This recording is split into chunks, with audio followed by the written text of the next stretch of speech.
Hey guys, it's Tom. Just wanted to give you a quick note before we start today's podcast.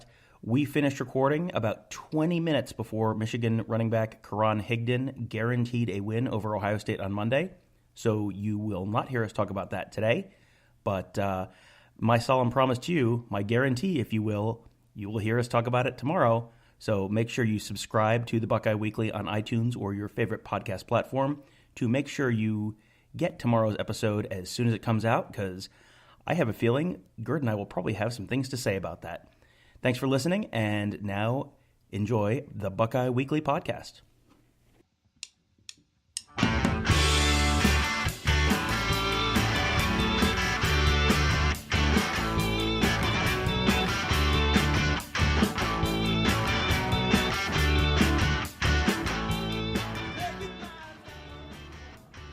Hello, everybody. Welcome to the Buckeye Weekly Podcast. I am Tony Gerdeman here once again with Tom Orr. It is Michigan week. Ohio State hosts Michigan this Saturday, 12 p.m. Fox. I believe it's Gus Johnson and Joel Klatt. Tom, you are the TV person. Is that correct? Yes, and Jenny Taft on the sidelines. That's a bit much. It's a bit much. But this is Michigan week. You can never have too much. And if you go to theozone.net right now, you will see what is maybe Too much. There's a lot. Go check it out. There's photos from the 2001 game and beyond. There's photo essays, essentially, about big plays in the big games. There's content from Urban Meyer's press conference, and there's going to be so much more. And today is pretty much, we want to discuss what Urban Meyer said. This will be the next in the line of our daily podcast this week, talking about the Michigan game and everything that comes with it. We came out of the Michigan State game thinking, this is what a better defense would look like. Then we saw the Maryland game and realized, well, this is still the same old defense. And Urban Meyer was talking about it on Monday and said his conversations with the defensive staff have been, quote, uncomfortable and direct. And which they should be. It shouldn't be, oh no, it's amicable and we're all fine. And at this point, somebody asked me on Twitter, do you see changes in the staff coming? And I'm like, yes. And then somebody else saw that and said, like, well, I don't expect any changes defensively. How can you change something in this next week? And I'm like, no. Yeah. After this season, there will be changes. I don't know what you can only change so much this season, as we've seen, Tom. They've done some little things, but nothing has really worked. Right. The only way you would make an in-season staff change is in the bye week. You use that to do that, and that was it. I don't think there was even a thought of doing that at that point. Mm-hmm. I can't imagine. It has to be a remarkable situation for a coach to be willing to do that, because you are really kind of putting your own neck out there at that point.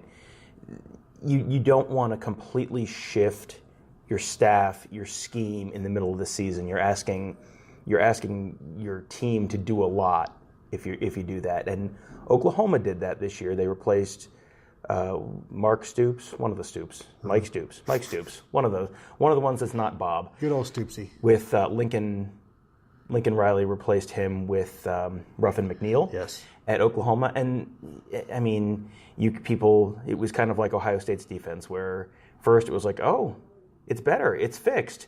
And then they gave up 9,000 points to Oklahoma State. So maybe it's not fixed. The other side of the ball, and J.K. Dobbins said after the Maryland game that he likes having that much of a load to carry, and you get better, you get into a groove. This week, Mike Weber will be back. Urban Meyer said on Monday he expects him to be back. I wonder if it's a good thing that he's back. But in terms of getting a running back into a groove, I don't know that it is a great thing. But I don't know that those are mutually exclusive. Like, you can't have a good running game if you don't have a running back get into a groove. We've seen them do well without that, where it's kind of split evenly. Mike Weber does well against Michigan teams. He's going to want to show out for Michigan, just as Dwayne Haskins showed out against Maryland in front of family and things like that. we were watching the Maryland game, and they were running the ball early and often, just pounding JK. Eventually, 4 yards turns into 8, and he had a comfortable day, 37 carries, like 203 yards. Will they pound when they're not relying on just one running back? Like, when Mike Weber comes in, do they throw more? Or can they get a groove going with both running backs? Will they? Because sometimes they don't seem to want to. But of late, Tom, they have relied on, running early and wearing the defense down in the third and fourth quarter. But Michigan is deeper than they've been in a long time, unless Chase Winovich is out and Rashawn Gary is still kind of banged up and not interested. Right. I think that they are going into this week knowing that they're going to have to run the ball. They can't just throw it 70 times and beat Michigan. That's not how the rivalry works. That's not going to be a winning recipe against this Michigan defense. They're going to have to run the ball. And having both running backs can only help you. I mean, I don't think you're probably going to see them strictly rotate drives the way they did early in the season, where it was like, it's the J.K. Dobbins drive, now it's the Mike Weber drive, then it's another J.K. Dobbins drive. I think they may kind of ride that hot hand a little bit, because that has worked for them this year. They rode the hot hand with Weber up against Michigan State, and then against Maryland they saw, if you keep riding J.K. Dobbins, he will eventually break through, and he had a 200-yard rushing game. So I would think that that lesson has gotten through to them. But having that second running back can only help. Having a drive, even if you do 70-30 split in the first half or 80-20 split in the first half, and it's mostly Dobbins in the first half, having Weber then in the second half to be fresh legs coming off the bench, it's huge in that way. I mean, it could very well be a lot like last year, where you have a lot of Dobbins early, not a ton of Weber, and then end of the game, Michigan's kind of gassed, and then you have Weber hit a real big play on the ground at the end of the game when he's a little fresher than the opposing defense is. Like a Game 7 pitching rotation where you go with your starter for like 5, and then your number 2 is healthy now, is ready to go again, mm-hmm. So you send him in for the final 4 or something like that, where you've got a guy that's fresh that can close him out. Urban was asked about Dwayne Haskins' tough running against Maryland, and he said that was running from the quarterback is needed. I'm thinking the tough running from the quarterback was needed just as much. Yes, you need Dwayne Haskins to show that he is a threat, but I think they also needed to show he needed to show that he was willing to do whatever it takes to win a game, because there was never any question about that from J.T. Barrett. Braxton Miller, sometimes he had to leave games, very dramatically. But I don't know that people questioned his desire to get into the end zone. Dwayne Haskins, this was really the first time where he showed that he is willing to take some punishment in order to get over on the defense and to get through them. Scored 3 times. The toughness aspect, I think, is just as important as the running aspect, because he's going to need to be very tough on Saturday. He's going to get hit, and he can't let it affect him. He can't let it wear him down.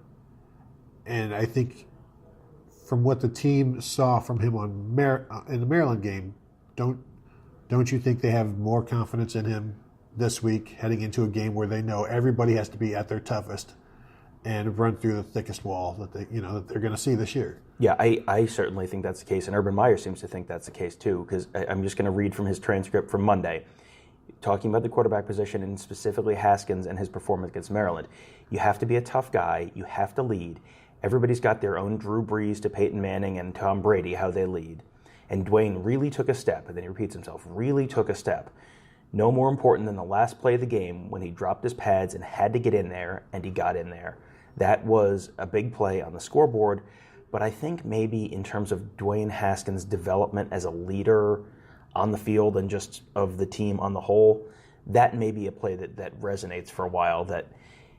Mike Weber, before the Maryland game, we talked about this a little bit earlier in the week, Mike Weber kind of just made this reference like, yeah, Dwayne doesn't like to run. And he didn't do it maliciously. It was just kind of like a statement of fact. Well, now Dwayne Haskins has shown that whether he likes to run or not, when they didn't even need him to run, He's willing to run. He's willing to stick his knees in there, stick his neck in there, get those pads down, drive hard, fight for that every yard, get into that end zone, and not slide like we saw earlier in the year.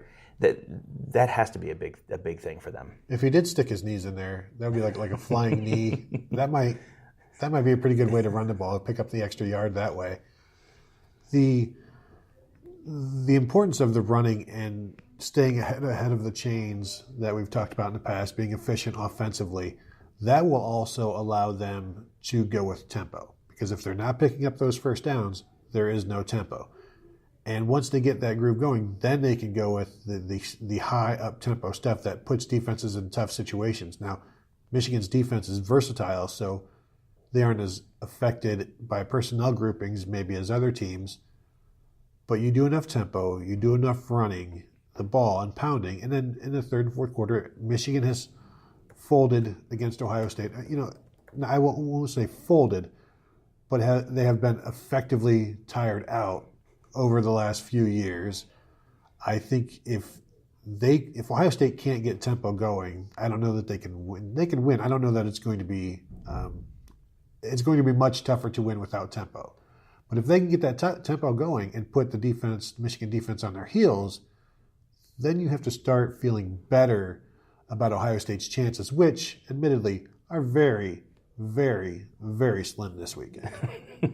We'll get to the point spread in a minute. I do think that I think you're on the right track with they don't have to run tempo to win, but their surest path to winning probably runs through being able to get the offense out there, run tempo, get Michigan kind of back on their heels a little bit, start to wear them out. I mean, you saw a little bit, you've seen that pretty much all year, where Ohio State's offense looks like one thing in the first quarter, and then once they kind of wear that defense down in the fourth quarter, all of a sudden the yards get a little easier, the points come a little easier, and they can put teams away. I think that's something that is not an absolute necessity on Saturday, but it sure would help if they're able to do that. And we don't know yet what Chase Winovich's situation is, other than if Jim Harbaugh is saying he's fine, maybe believe, or not fine, if there's nothing broken, maybe believe the opposite. Or the way he looked, it did not look like he would be playing this week. But we've seen, that's not generally that's never a 100% vision assessment. That guy looks hurt, he's not going to play, and then 3 plays later, he's out there on the field. If they don't have Chase Winovich, and you just have Rashawn Gary, which I thought it was interesting. On Monday, Urban was asked about Isaiah Prince, if he is up to the task. And Meyer said, yeah, he's played against Michigan before. He's done well against Rashawn Gary. He's seen him before. And so he has confidence in Prince. Then you've got Thayer Munford, who is coming off of an injury. He will play. Joshua Allaby from Michigan played well against Maryland, earned a champion's grade. But if Winovich is out, you just have Rashawn Gary. And then you got Josh Uche, who is a linebacker that they use on pass rush downs. He's going to be a difficult matchup because he's a speed rusher. But the speed rushers also have to defend the run. And maybe they go at him to tire him out. We really haven't seen much from Rashawn Gary this year at all. He's been pretty quiet. If Winovich isn't out there, Ohio State's chances once again, and again, these chances that we're talking about are of the slimmest of margins. If Winovich isn't out there, that's bad news for Michigan. It certainly would hurt them quite a bit because he's been someone who's been an impact player for them for a couple of years now. And if you lose him off the edge, because I think if you've watched Ohio State's offensive line this year, you recognize the tackle positions have not been a real strength for a decent chunk of the year on that offensive line. They've gotten better. Thayer Munford in particular has looked a lot better in recent weeks. But if you have a healthy Rashawn Gary and a healthy Chase Winovich coming off the edge, that's a potential issue because they can, if you can get around the corner, you need one good hit on Dwayne Haskins, and that really changes the whole scope of the game. We saw that against, the Nebraska game where he got drilled just a corner blitz and fumble, turnover, looked kind of shaken after that. That pass rush for Michigan is going to be big. And Monday, Jim Harbaugh said Chase Winovich was going to be evaluated throughout the week, but his status for Saturday is unknown. It is a little interesting that Urban Meyer was pretty forthright, it seemed like, on injury status. We got a straight-up injury update on everyone, and it wasn't. There were a couple guys. Mike Weber is going to play. Maybe they're all lies, though. Maybe they're all lies, but NewJersey.com didn't have to FOIA a depth chart from Urban Meyer, so my inclination is that Jim Harbaugh is just being weird and secretive. If you are gun to my head making me guess, Chase Winovich is out for Saturday, but I am basing that solely on how he looked, how that hit looked. I know the family coming down. I know that Harbaugh said X-rays are negative. Watching that, it was like, yep, that's what a broken collarbone looks like, or a separated shoulder, or something like that. Now, supposedly that's not the case. This will be a very smooth transition to our discussion about the point spread in a minute, but sometimes college football coaches are not entirely truthful with the media. So if it comes out a week from now that Chase Winovich does have a broken collarbone or a separated shoulder or something else, and that Michigan knew that he was not going to play Saturday night after the Indiana game, that wouldn't surprise me even a little bit. But again, I want to make sure everyone understands this is me completely speculating, just my interpretation of things. This is not me reporting this, but that would be my expectation based on the very limited amount of information that's been available to us. So you're saying that he's out? No, I'm with you. I don't expect him to play. But then again, this is the week where I think Urban Meyer said in the past, players magically get healthy in order to play for this game. And if you can't play, then you know you are really, truly hurt. But getting back to your segue to the segue of coaches not being entirely forthcoming, Urban Meyer was asked, how do you approach your team when you are the underdog in this game? And I can't read that. That's too far. Tom is trying to show me the transcript, and then I'm like 3.5 feet away from it. But basically, and Tom, you can get the good stuff out of this. But the gist was that we're the underdog. I didn't even know we are the underdog. But I doubt we'll bring that up. And when Urban Meyer says, I doubt we'll bring up the fact that people think we're going to lose, I was immediately reminded of the 2006 game against Ohio State, where he had quotes up all over the locker room, including fake quotes that he made up or had his staff make up about Kirk Herbstreit, like attributing some crazy, like Florida has no chance, -- Kirk Herbstreit. So to say that he's not going to bring this up, Tom, is this the greatest lie of Urban Meyer's career? I don't want to get into ranking things that we've heard that may or may not have been entirely accurate, but if we had decided, instead of changing the name of the podcast from Across the Field to Buckeye Weekly, instead of changing it to Lying Liars Who Lie But Lyingly, I think this would have been a great first episode. If you think Urban Meyer was not aware of the point spread of the Ohio State-Michigan game before a reporter told him on Monday, if you think that Urban Meyer is not going to tell his team, hey, everyone thinks you're going to lose because they think you're losers, I don't know what to say to you. Like, there is no chance that he didn't know that before that. And there's no chance that line is not everywhere in that locker room. And that Dennis Dodd, I think, wrote an article that was basically, yep, Ohio State's going to get clobbered. That is pasted everywhere inside that facility. I'm going to read you the Urban Meyer quote. We don't talk about those things. We talk about it's really about game. We have a saying around here, the most prepared team will win the game. It's not who's favored and who is not. I didn't know that, and I don't imagine our team really does, I guess. If they are, then they're looking at the wrong stuff. They ought to be working on how to win an individual battle against a good team, which, is true. The last part of that is true. You do need to focus on that. The reporter follow-up. As a psychology major, I imagine you're going to use that later in the week. Coach Meyer, I don't think I will. I don't usually go in those directions depends on what kind of team you're dealing with. One side is about getting everybody healthy. One side is about getting confidence and play your very best in the biggest game of the year. And let's go to Maury now for the results of the lie detector. You are the father of this lie. He does have a point about, he changes his message depending on the team and how he needs to use that psychology. But in Ohio State, Michigan, like somebody's coming into your house and they are favored to beat you, you are going to bring this up. That's just natural. And honestly, the coach shouldn't even have to, but he wouldn't be doing his job if he didn't.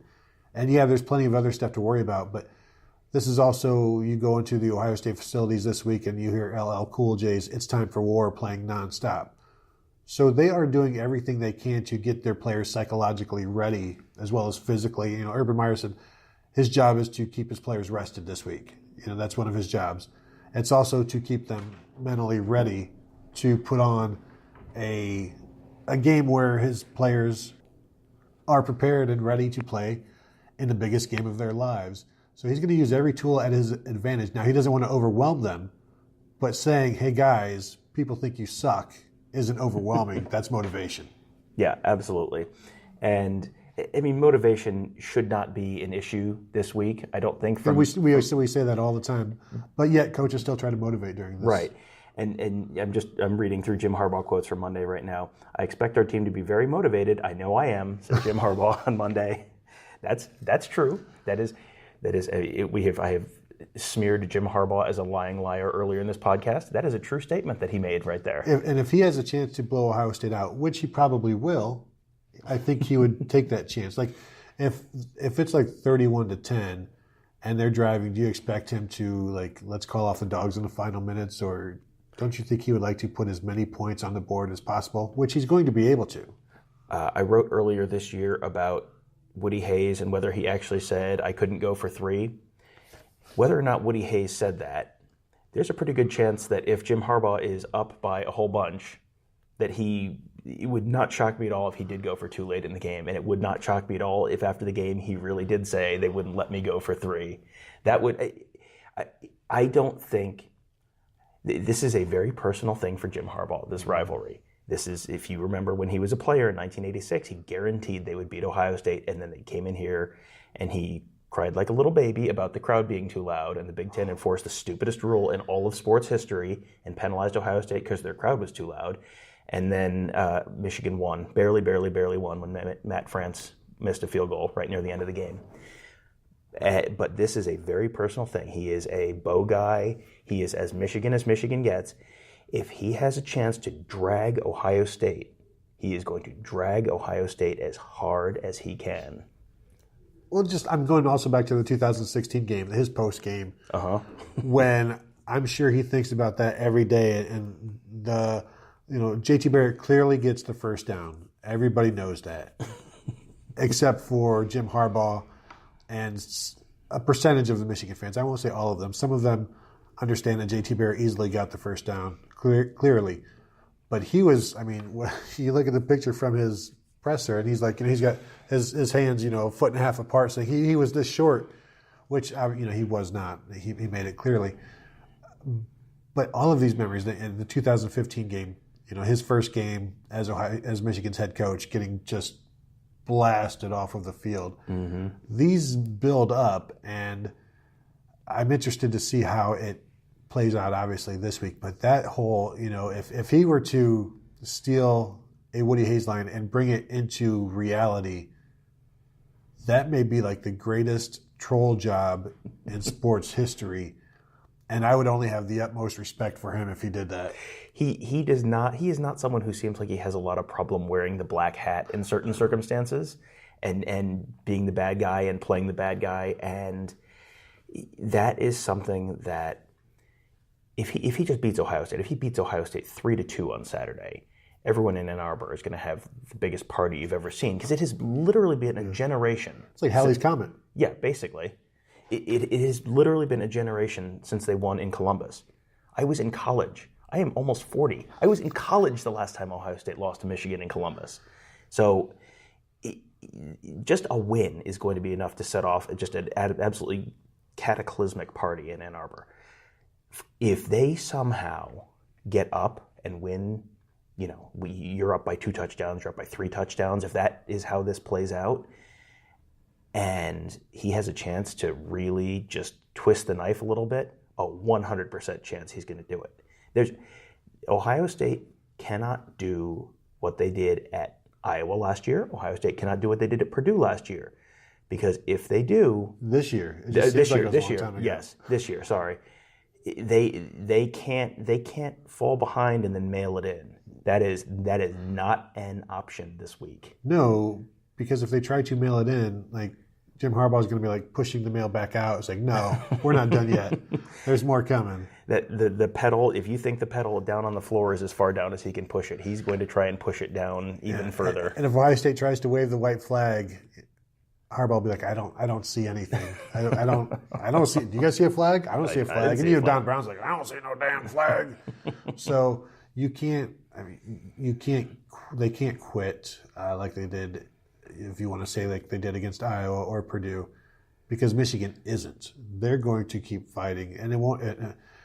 It stops being a fight at that time, and they don't mind beating a dead horse because this is their first time doing it in forever, and the players have never had this opportunity to do it before. So even if there are backups in, that doesn't mean they're going to call off those dogs. No, yeah, this is not boxing. The referee does not stop the fight in this one. No. You go till the clock hits 0. Unless there's some lightning and Coop just wants to get out of Dodge. I'm just going to read through a couple quotes from Michigan players on Monday, just that are probably a little bit relevant to this conversation. Offensive lineman Ben Bredesen called the Ohio State-Michigan game the most unique rivalry in all of sports. And this is from Kyle Rowland's Twitter account, so I'm just paraphrasing now, but it says, I loved it from the get-go. I absolutely despise that school. And Carlo Kemp from Michigan, everyone remembers what you did against Ohio State. This game has huge implications. So I think that you're going to hear all the right things, and you're going to hear, there's a quote from Jim Harbaugh about how Ohio State, quote, they do a great job of scoring points, which, I mean, you're not going to hear anything negative. You're not going to see any bulletin board material really before the game, but unfortunately, which is too bad. That's when it's way more fun. I asked Jerry Emig, OSU SID. I was asking what players will we talk to Tuesday, and I asked him if he could bring out some players who would guarantee a victory, because that would make it better for us. Of course, that's not really their priority or anything they want to see happen. So they will bring out players who will not guarantee victory. Maybe players will do it on Twitter later. Maybe. I bet not, though. No, I'm guessing that probably, what was it? Terry Glenn is probably the last player to say anything. David Boston. Oh, David Boston. Yeah, David Boston said, was that 97? Was that 97, the Woodson year? Yeah, he wouldn't have said anything 96 as a freshman. Yeah, well, I'm wondering if it was 97 or 98. Was it the year they lost or the year they won? I think it was the year they lost. Yeah, so 97 then. Yeah. And he did score a touchdown. But he did not tweet. He did not tweet. That's true. David Boston, very important lesson for David Boston's college career. Never tweet. Never tweet. Hashtag never tweet. Anything else from the players, from the Michigan players? That was the big stuff. I mean, again, I'm not anticipating you're going to see anything too crazy. We may see more later. I'm reading stuff off Twitter, not full transcripts. Urban was asked if players from Ohio understand the rivalry, like Buckeyes from Ohio understand the rivalry better, and he said absolutely. And I always enjoy talking to out-of-state players, out-of-state Buckeyes, about this game and how, like, when it became real to them. So I'm interested to do that this week. You get these kids from Texas and you get these kids from Florida and Maryland, and they think they know about it because they talk to them about it while they're recruiting them. But then once they get here, it's obviously a much different experience. And I mentioned on the last show the instant reaction from Maryland, which you can check out, or maybe it was the Michigan Monday mailbag, which you can also check out, full of listener questions. Probably that one. Maybe both. Probably both. Now it's 3 in a row. Where JK said he came to Ohio State. He left Texas for this game. So there is that aspect of it. It's a recruiting tool for sure. But yet once they get here, then they really, truly learn about it. And once you play in it, then it's a completely different experience than what anybody could have prepared you for. Yeah, I think that there's probably a little bit of risk in having a true freshman in a big spot in this game if they're not a Ohio kid or a Michigan kid, where they don't necessarily completely get it until they've seen it in person. This is a game that you kind of have to see it in person, and then there's probably a second level where you have to play in it a little bit before you see it in person, and it's like, oh, okay. and then you play it, and it's like, oh, okay. Well, and you think as a say a redshirt freshman, then you playing a little bit, then you are responsible for a win. If you win all 3 of those games, the gold pants that you get, I would assume the most meaningful are the ones that you contributed the most to. The others are nice. You give those to mom. Mm-hmm. Maybe the one where you scored 3 touchdowns and ran for 246 yards, you might keep that pair. Yeah, I think that's probably a game you're going to remember a little more than when you were just watching and cheering. Are you saying JK 246 this week? Is that what? I mean, one of us just said that, so. I think I said it twice. No. If that's the over-under, I will take the under. Okay. All right. We'll probably have over-unders later in the week. Anything else you want to add before we get out of here and on to the next day? No, I think we've pretty much covered what we heard from Urban and a little bit of Jim Harbaugh and some of the Michigan players, and then we'll have much more from Ohio State players coming up tomorrow. And the regular show, the regular Buckeye Weekly Podcast, will also drop at some point Wednesday. So there's a lot going on, as you might expect, and as you would hope. It's freaking Michigan week, man. So we will talk to you on the next show. If you have any feedback, go ahead and send it to us. I'm at Tony Gerdeman on Twitter. Tom is at Tom Orr 4 ORR. And as always, please feel free. Please don't feel free. Feel obligated to rate the show, review it. It helps us be seen by other listeners who won't be as good as you guys, but it could help us be seen by more people. So thank you for that, and we will talk to you tomorrow.